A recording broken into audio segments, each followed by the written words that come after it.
check out the scores we got at the Gilmore swap meet this weekend. I think the best one was we got a bunch of kickstart rubbers that say Honda, vintage ones. I got 3 bags of them, 2 different types, short ones and vintage ones. Got some 3 Bond, gasket 5, really cool brake light.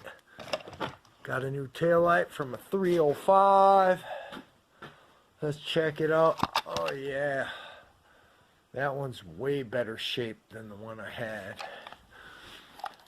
And we picked up some cool ass headlights, just dirt cheap, $5. Next cafe build, those will go. A side cover, bunch of cables for 305s.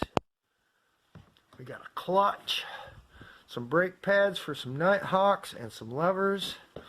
Honda key switch, always looking for these, with a key. Fuel valve, brand spanking new horn. Couple of Nighthawk oil filters, 650 and 450. Crossbar pads for pit bikes. And a new front tire from a CFR 80. That was a good score. Should go next time. Leave a comment below. Like it. Share it. Thanks for watching, and we'll see you next time.